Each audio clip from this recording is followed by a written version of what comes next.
A Boeing 767 cruises high above the Atlantic Ocean on its way to Egypt.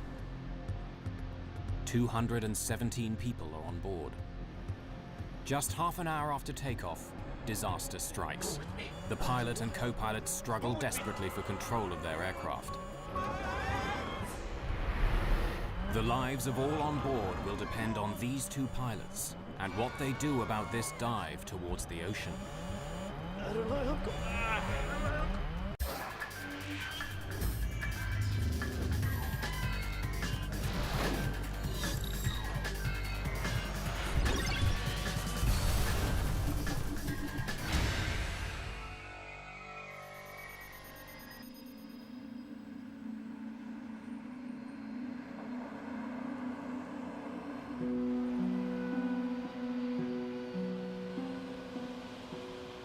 Just after 1 a.m. on October the 31st, 1999, the 217 people on board Egypt Air Flight 990 are waiting for takeoff. The flight's command captain is Captain Ahmed Al-Habashi. He's been with Egypt Air for 36 years. The command first officer is 36-year-old Adel Anwar. He switched duty with another co-pilot so he could return home in time for his wedding. Soon be a married man. Congratulations, Adel. Thank you very much. The airline's chief pilot for the Boeing 767, Captain Hatem Rushdie, joins them in the cockpit. At 1:20 in the morning, First Officer Adel Anwar is going through his takeoff clearance with air traffic control. You fly the gateway climb. Climbing to 5,000. Following gateway, clear for takeoff, runway 22 right. Egypt Air 990 heavy. Cabin crew advised. In the name of God, the merciful, the compassionate. Cabin crew, takeoff position. After an everyday blessing, the co-pilot assists the takeoff. For safety, both pilots push the throttles. On a flight of 10 hours, it's standard practice at Egypt Air to provide a relief crew to share the flying duties. The command crew takes off and lands. The relief crew flies the middle portion. Tonight, Captain Raouf Nur el-Din and First Officer Gamil el-Batouti are the relief crew. They will take over after the first 3 or 4 hours and fly the plane until shortly before Cairo. V1, rotate.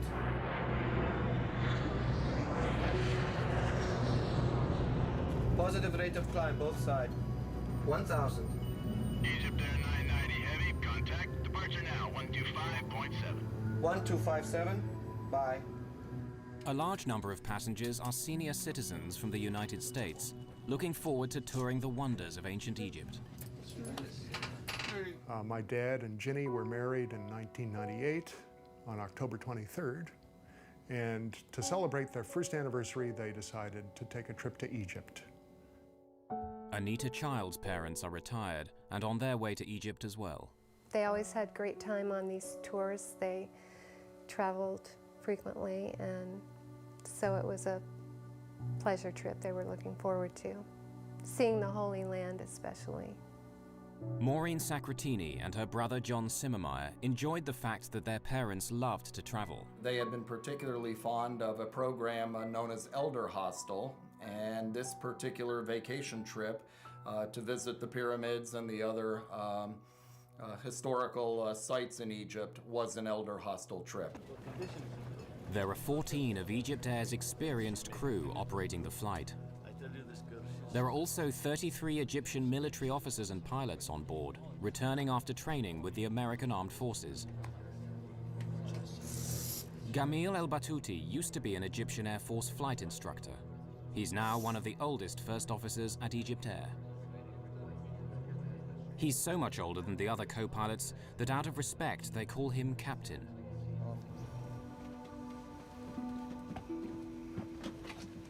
Hello, Jimmy. How are you? How are you, sir? What's news? I slept, I swear. Just wait. Let me tell you something. I'm not going to sleep at all. I might come sit for 2 hours But and then... I slept. I slept. You mean you're not going to get up? You will get up. Go and take some rest and come back. You should have told me this. You should have told me this, Captain Gamal. You should have said, Adele... Did I even see you? I will work first. Just leave me a message. The younger first officer seems surprised that El Battuti wants to replace him so early in the flight. And I'm not sleepy. So you take your time sleeping, and when you wake up, whenever you wake up, you come back, Captain, okay? I'll come either way. Captain. Come and work the last few hours and that's all? It's not like that. That's not the point. Look, if you want to sit here, there's no problem. I'll come back to you. I'll go get something to eat and come back, all right? Fine, fine. Look here. Why don't you go... Why don't they bring your dinner to you here, and then I'll go sleep, okay? That's good. Okay, with your permission, Captain. And with that, El Battuti leaves to get his meal.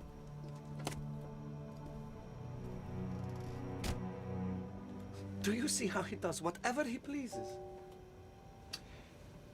Do you know why that is? Captain El Habashi senses his first officer's resentment and tries to smooth over the situation. Are you a youngster? Anwar wonders if El Battuti wants to take over because he may not want to work with Relief Captain Noor El-Din. Doesn't he want to work with Raouf? Or what? It's possible, God knows. But look, you shouldn't get upset, right? By this prophet, he's just talking nonsense. That's it. Everything's under control. Okay, Chief. Thanks a day. First Officer Anwar concedes and is ready to hand over to El Battuti. Normally, this is the most relaxed, easy part of a long flight for pilots and passengers alike. The highly automated aircraft systems will take care of the flying for several hours. Excuse me, Jimmy, while I take a quick trip to the toilet. Go ahead, please. Before it gets grounded, while they're still eating, I'll be back to you. Before the captain returns, disaster will strike Egypt Air Flight 990. The fate of everyone on board will be in the hands of the co-pilot, the man who shouldn't be here in the first place.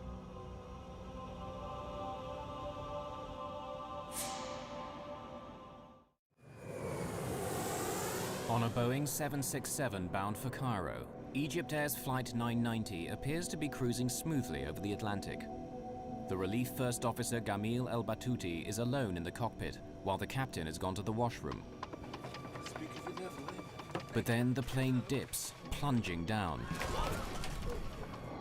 The nose pitches down, creating zero-G, weightlessness, throughout the aircraft. This airplane basically started at 1G, which is what we'd expect for level cruise flight. As you push the nose down, as if you would be cresting the top of a hill in a car at a high speed that drops away, you'd feel the airplane fall away from you, and you would start to feel a little light in the seat, and as the dive progressed, you would feel a little bit lighter yet. I rely on God. Whatever the first officer is intending, he says nothing except this phrase again and again. Captain El Habashi fights the disorientation of zero gravity, desperately trying to return to the cockpit.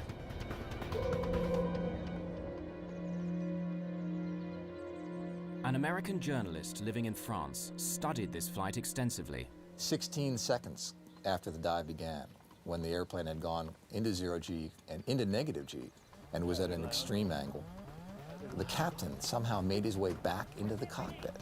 How he did that physically, I will never know. Warning signals indicate the dive is exceeding the maximum speed allowed for the plane, taking them to 99% of the speed of sound.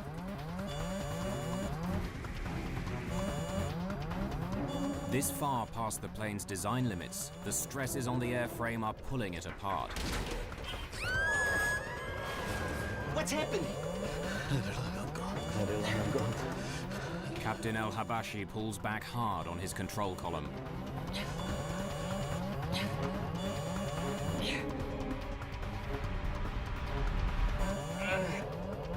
Then he tries to use the engines to power their way out of the dive by pushing forward on the throttles, but he gets nothing. What? You shut off the engines? Oh, God. Desperate, the captain deploys the speed brakes, panels standing up from the wings, in an effort to slow the dive. Captain El Habashi struggles to level the plane and pulls back hard on the control column. The 767's dive begins to slow. Go with me! Shut off the engine, Paul! In seconds, the engines stop and the power goes off, plunging the aircraft into darkness. Here, the cockpit voice recorder and the flight data recorder stop. No one knows what happened in the plane during the next 2 minutes, but radar tracks its path. The plane is climbing again. Up from about 5,000 meters to over 7,500 meters as the aircraft structure is weakened by the stresses of abnormal speeds and maneuvers. Then the aircraft falls into another terrifying dive. Stressed beyond endurance, the left engine is ripped from the plane.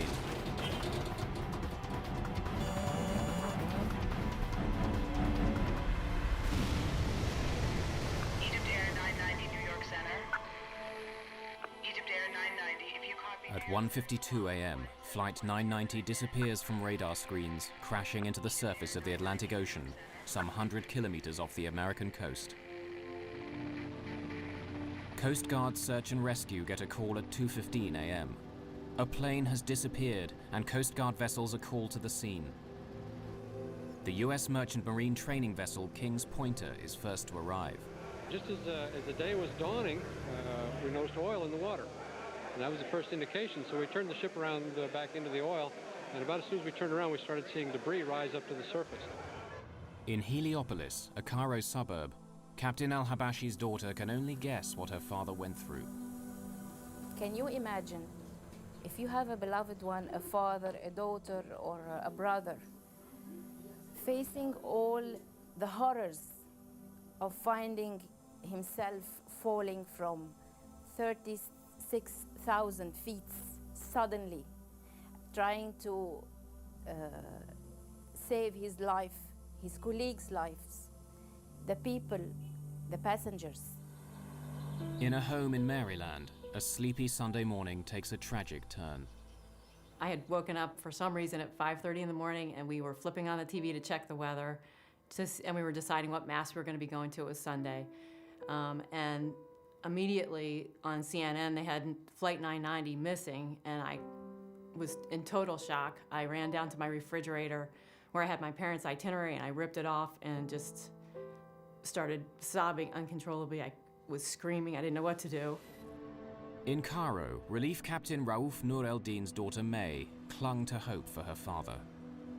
I was talking to myself, trying to convince myself that my father was not on this plane, and if he's on this plane, he will be safe, because my father was an Air Force pilot. He had a very good experience, and I thought maybe if the plane crashed, he will be able to, to be in a safe place and to swim and to go to any land.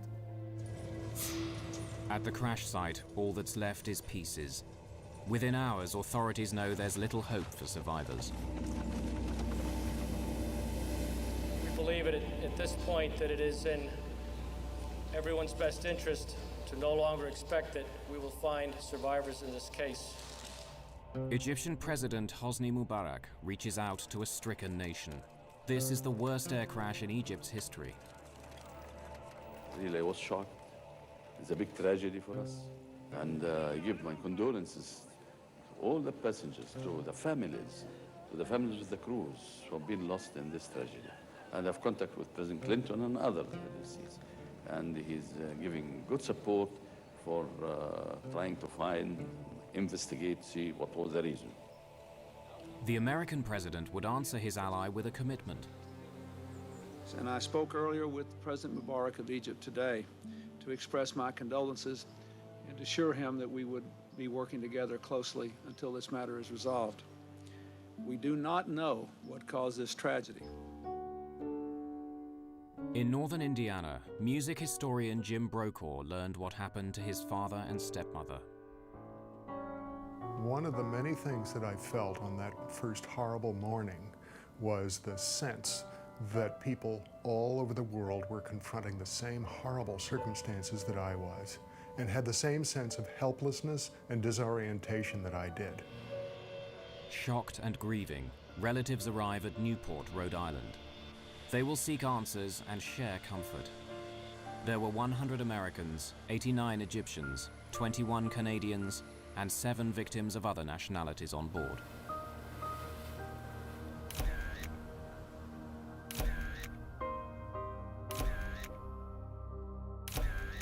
They're all asking, what caused this tragedy? Teams of investigators will pursue that question for years to come. We are beginning what may be a long investigation, and we are prepared to do what it takes to find the answers to the questions we are seeking. In Washington, Greg Phillips from the National Transportation Safety Board leads the investigation into this crash. From the very beginning, we realized it was a very difficult case. The airplane was in cruise, nighttime, out over the ocean, and when it went into the ocean, there was just a little bit of floating debris, but we had to recover the airplane from the bottom of the ocean to begin the investigation. In this case, both the underwater locators, which are called pingers, which help us locate the boxes underwater, were detached. So we had an extra difficult job in trying to find the actual boxes where the recording material was contained. 9 days after the crash, the US Navy's unmanned submarine Deep Drone recovers the first of the 2 black boxes, the flight data recorder, which stores information about what the aircraft and its systems were doing. 4 days later, the second black box, the cockpit voice recorder, lands on the deck and is carefully transported to the NTSB laboratories. The cockpit voice recorder captures all sounds in the cockpit for the last 30 minutes of the flight.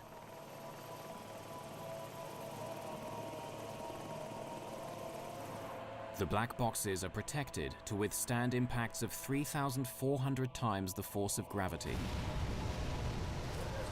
The recovery of the cockpit voice recorder provided a gripping and bewildering picture of the last minutes of a disaster. Here, investigators hope, is the key to unlock the mystery of Flight 990. Translating the Arabic spoken in the cockpit is a top priority at NTSB headquarters. The cockpit voice recorder was good quality. It was easily usable and translatable by the investigation team. The cockpit voice recorder is always just a piece of the investigation that fits many other pieces of the puzzle. It goes along with the flight data, recorded data, examination of the wreckage, and all the other aspects of investigation. On major investigations like the crash of EgyptAir 990, the NTSB works routinely with the FBI. The physical evidence has to be managed in case it's needed in court. Former FBI Assistant Director Lou Shaliro is a veteran investigator and no stranger to air crashes. By the time EgyptAir occurred, we were fairly adept at looking at airline disasters, particularly with the view of developing whether or not a terrorist incident or a criminal act had occurred. The FBI checked for evidence of bombs, terrorists, or terrorist targets on the flight. Trying to determine luggage against the passenger list and whether or not there was anything unusual in the manifest, whether or not the people that loaded the plane could recall anything that would have caused them concern. We reviewed surveillance tapes to indicate whether or not anything unusual was loaded on that plane. We had no evidence at all of any explosive device on board EgyptAir that night. At the NTSB, American investigators found no fault in the aircraft from studying the flight data recorder. But Egypt's members of the investigation team insisted that not all the evidence was in. Much of the wreckage was still in storage on Rhode Island. They hope the cause of the crash can be found here. Egypt's representatives search for any possible mechanical cause for the crash. While they search, other theories are pursued. What happened in the cockpit would divide the investigation and fuel an international controversy. The investigation develops in 2 directions: fault in the airplane and pilot action. Rumors swirl about what or who may have caused this terrible crash. One of the key questions: why was the relief first officer in the cockpit hours earlier than expected? He was supposed to replace Adel Anwar much later in the flight. But in Cairo, Adel Anwar's older brother Tarak has no problem with Adel being replaced in the cockpit. Suppose I am with one of my friends and we are traveling in a car and he asks me if he can drive instead of me. Is this going to be a problem? For example, if Adel didn't get enough sleep and Captain Jamil told him, "Let me fly the plane instead of you and you go rest," there is no problem with that. When the actions in the cockpit are put together with the voices recorded, a timeline emerges that indicates a series of initially bewildering decisions. I'll be back to you. The timeline reveals that after Captain El-Habashi leaves the cockpit, there's a series of sounds whose meaning can only be guessed at. Control it. And then the relief first officer disconnects the autopilot. I rely on God. Released from the autopilot's control, the plane starts to descend, rolling to the left. Egypt's experts described El Batuti's decision to shut off the autopilot as a possible reaction to an unusual movement of the aircraft, prompting him to take manual control. However, the leader of the NTSB investigation disagrees. We found no reason for the autopilot to be disconnected by a fault or failure in the airplane. Normally, all aircraft movements are meant to keep passengers comfortable, as though they were on the ground. After switching off the autopilot, El Batuti pushes his control column forward, lowering the elevator panels. So the flight data recorder indicates to the NTSB. Then he pulls the throttles back, reducing engine power. This causes the plane to dive. Egypt's investigators say El Batuti was not trying to crash the plane, and there may have been an elevator failure which he could not overcome. Strangely, there is no discussion of a problem on the cockpit tape.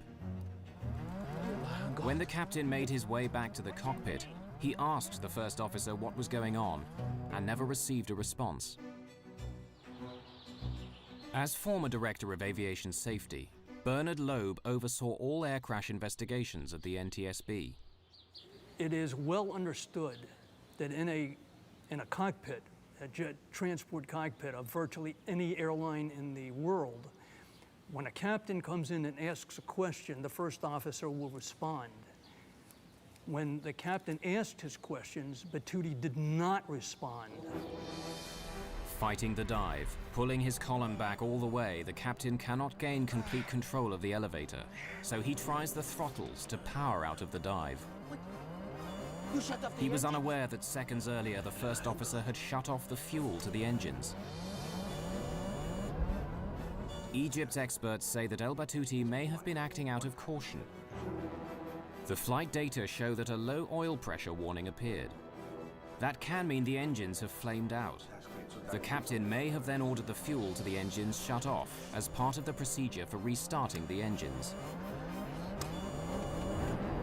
Shut the engines! It's shut! The NTSB consider this possible scenario as well. The engines shut off on a two-engine airplane at night over the water.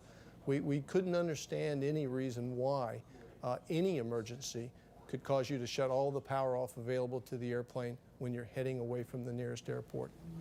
Foremost among the Egyptian investigators' scenarios was a tragic elevator failure. In Washington, at the National Transportation Safety Board, analysis of the flight data recorder indicates that Captain El-Habashi was pulling back on his column to make the plane climb, while First Officer El Batuti appears to be pushing forward on his column, making the plane go down.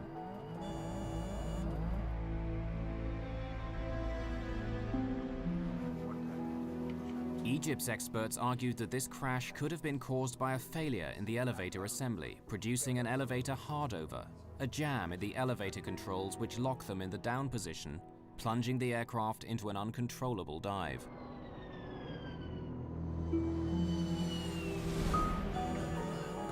They stated that First Officer El Batuti was working to regain control of the elevators, and added that he and Captain El-Habashi were working together. If there had been an elevator failure, it could explain the first officer's unusual performance in the cockpit.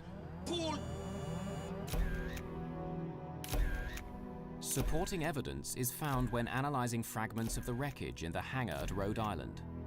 Here, investigators made a remarkable discovery: 3 unusually sheared rivets. These tiny parts play an important role in the Boeing 767 elevator assembly. Egypt's consulting experts determined that the scratches in the metal surfaces of these rivets showed that they were sheared off in 2 different directions. One direction could be attributed to the crash. The second could indicate that the break occurred before the crash, and so may have indicated a jam in the elevators. Egypt's experts drew this to the attention of the Federal Aviation Administration, America's civil aviation regulator. Alarmed by the potential risks, the FAA ordered all bell crank rivets to be inspected on every Boeing 767 in operation around the world. The inspections uncovered 136 sheared rivets, and 34 aircraft were grounded until the fault was fixed. The FAA said the problem could result in loss of controllability of the airplane. Egypt's investigators had uncovered a credible-sounding scenario: that the sheared rivets in the elevator assembly of the Boeing 767 indicated a jam that could have caused an elevator hardover that the pilots could not overcome. NTSB investigator Greg Phillips disagreed. Those are by design for the Boeing 767. The controls can be split. They're designed that way in case one of the surfaces, the control surfaces, fails, so that whoever is still in control of the airplane or can control the airplane with a failed elevator.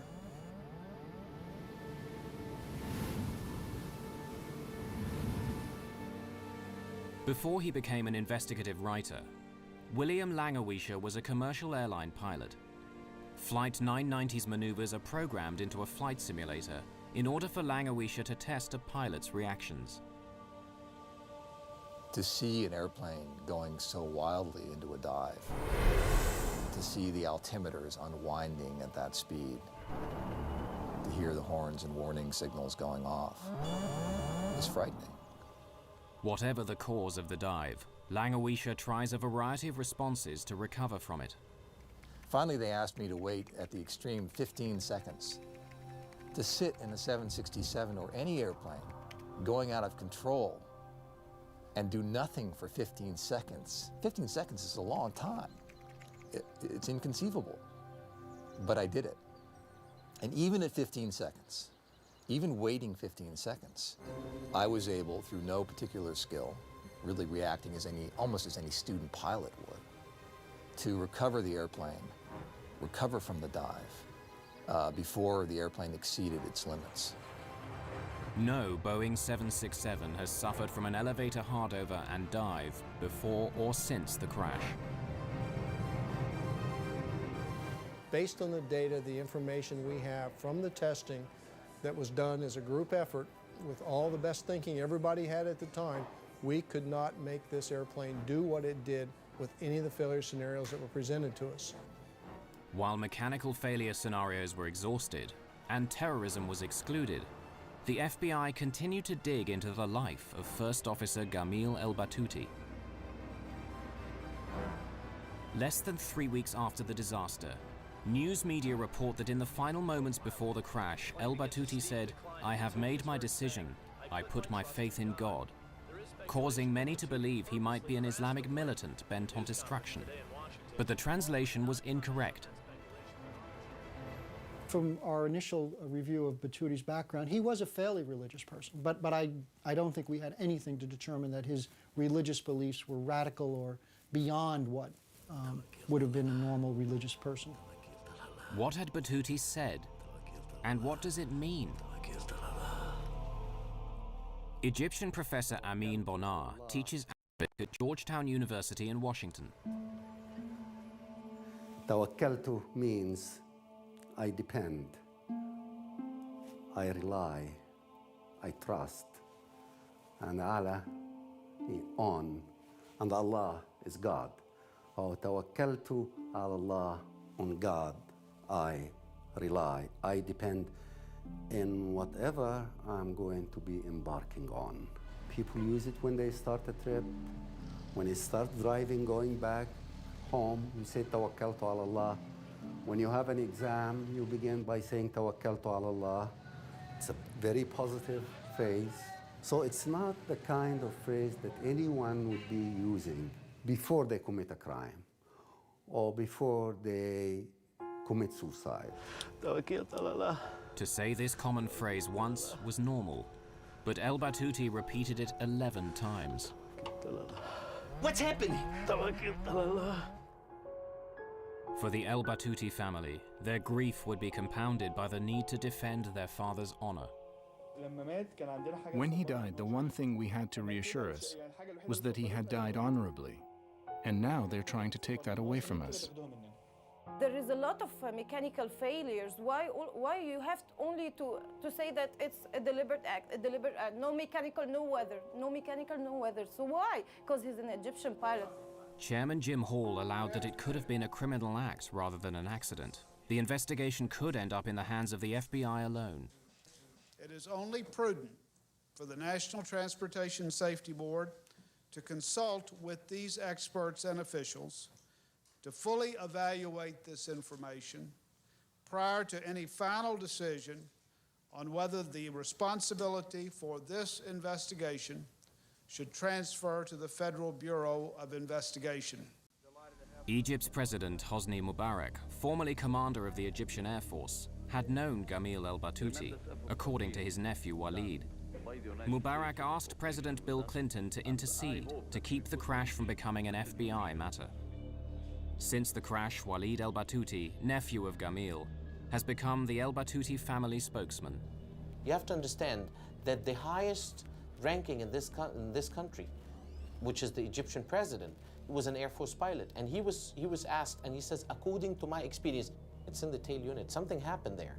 It's not suicide. It could be either a mechanical failure, a manufacturing failure, something.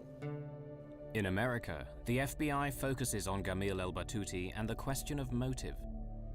He was 59 years old, approaching 60, had never risen above the rank of first officer. That may have caused him some animosity towards Egypt Air. Had some personal issues in his own life in terms of financial, some issues in terms of his family members being sick, needing medical attention. They've used the daughter in the accusation as they said she was sick, and that's why maybe he committed suicide. Before we go to this, I will give you the reason. First, the doctors have already, on that particular flight, have already told them that your daughter is going positive with the medication and everything is going fine, and he was extremely happy. He was so excited to come back. Gamil El Batouty was bringing her medical records back that night, among other things. Okay, he bought tires for his son, and an argument went on the phone between him and his son. My father called me to come to the airport because he could not carry all 4 tires himself. He says, listen, I carry your tires all the way from the States. You don't want to come and carry it from the airport? It's a very natural thing. A man is going to commit suicide. Why would he do this?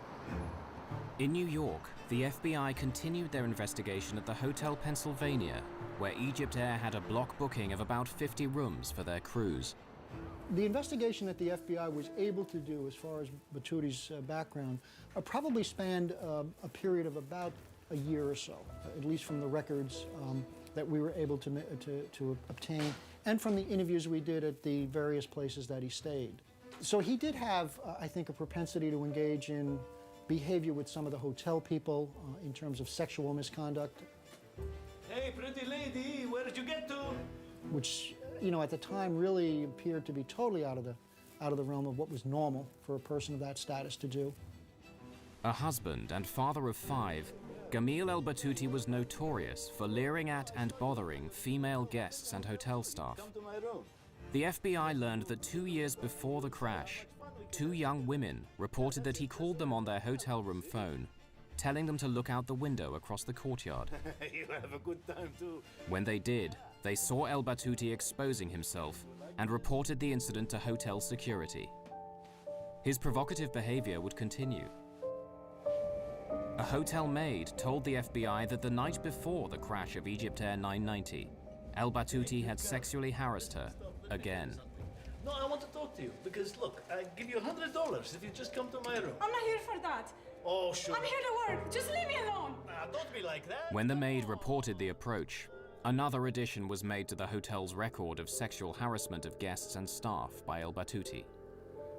The allegation of the hotel, as far as they said, it happened way before, not one day before the flight. Not one day before the flight, as has been mentioned. The hotel maid told the FBI the incident took place on October the 29th, 1999, the day before the flight. 3 months after the FBI began investigating El Batouti, an EgyptAir flight landed in London.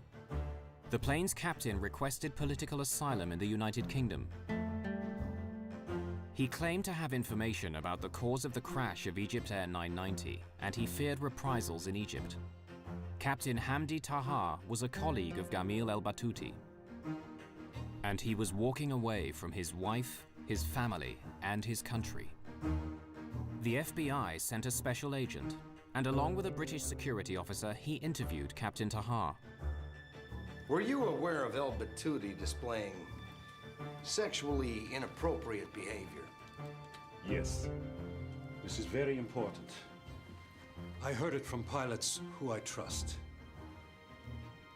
Batouti got into trouble for sexual misbehavior in New York with maids and following women and so on. The airline tolerated this for a while, and they told him several times, maybe you can get away with this normally, but this is America. You represent our country. You cannot do these things. Captain Taha's information was second-hand, but his description of El Batouti meeting with the airline's chief pilot was intriguing. Khatem Rushdie went to see Batouti the night they took Flight 990. They had a meeting in the hotel. He told him that what he had done could not be covered up, and something had to be done. The flight back to Cairo from New York would be his last flight. We go back many years together. But this will be your last flight to the United States. He would not be flying to America anymore. Batouti had just had these big privileges taken away from him, and he was humiliated. So, I think that what happened was this. He must have said to himself, if this is going to be my last flight, it will be Khatem Rushdie's last flight also. The FBI provides Taha's interviews to the NTSB. Egyptian officials asked for another EgyptAir pilot to be interviewed. Mohammed Badrawi had known El Batouti for 40 years. Interviewed at the NTSB, he described discussing with Captain Rushdie what to do about El Batouti's behavior. Do you know if Khatem Rushdie was aware of this situation with Batouti? Well, of course he knew. But he pretended not to know, I think, because Khatem Rushdie is the chief pilot. Badrawi confirms that Khatem Rushdie is upset about El Batouti's harassment of women at the hotel. So Badrawi takes Rushdie's concerns to his old friend. And if he didn't listen to you, what did you tell him was going to happen? Nothing much, really. You see, he was on his way out. We don't normally touch people when they're approaching 60. I know. I'm not saying that you are doing something wrong. They are saying that you're doing something wrong. I know you are my friend. We have a little patience, and then they're out. Badrawi would ask Rushdie to be patient with his old friend, considering that El Batouti only had 3 months to go before retirement. We've been in the Air Force for 40 years. All he needs is a few more months. Badrawi's interview confirmed that Rushdie did believe El Batouti's behavior had to be dealt with, and he denied Taha's claim of a meeting between the two on the night of the crash. But Captain Taha was not done. He had another compelling story to add.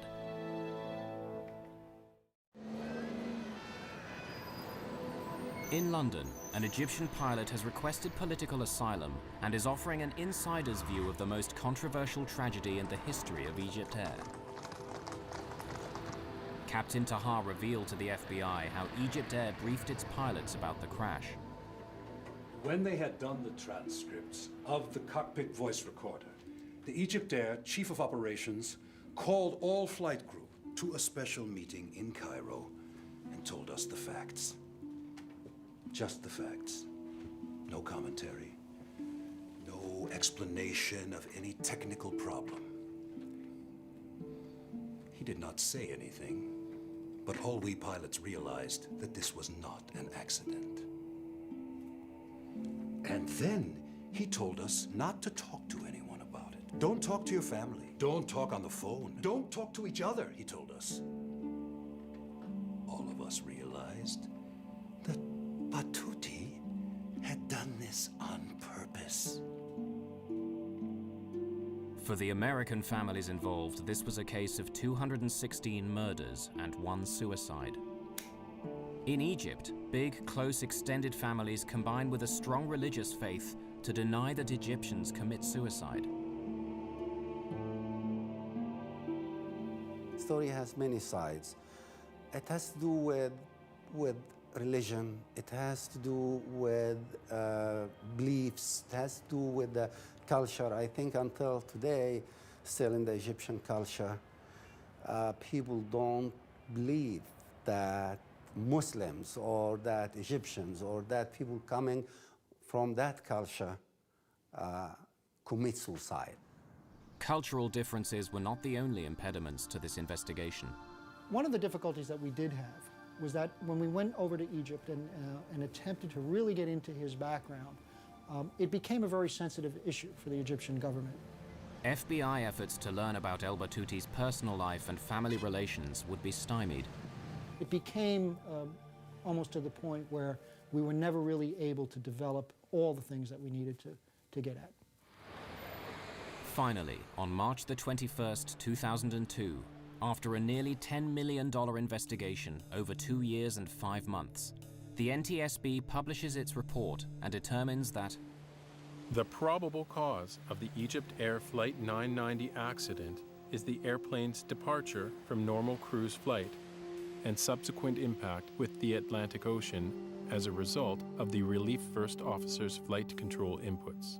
The Egyptian Civil Aviation Authority responded angrily, and their response read in part, It is obvious that the NTSB has not done the type of professional accident investigation expected by the Egyptian government. The NTSB's former director of aviation safety takes exception to the Egyptian view. What was unprofessional was the insistence by the Egyptians in the face of irrefutable evidence to anyone who knows anything about investigating airplane accidents and who knows anything about aerodynamics in airplanes, was the fact that this airplane was intentionally flown into the ocean. No scenario that the Egyptians came up with, or that we came up with, in which there were some sort of mechanical failure in the elevator control system would either match the flight profile or was a situation in which the airplane was not recoverable. Like many of his countrymen, the loyal nephew cannot believe his uncle Gamil was a mass murderer. This is a simple plane crash. It was put and made like this for no reason. It shows that it's a cover-up.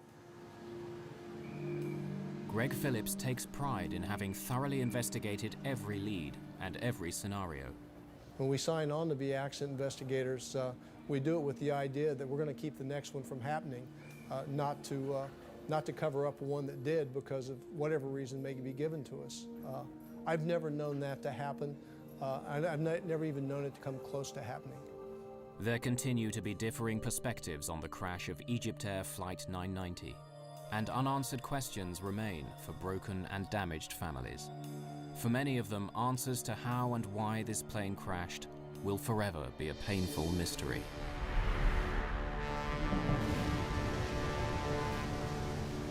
Vinny dons his hard hat to train with the hard men of Vladivostok's construction gangs in brand new Vinnie Jones, Russia's Toughest, tonight at 8.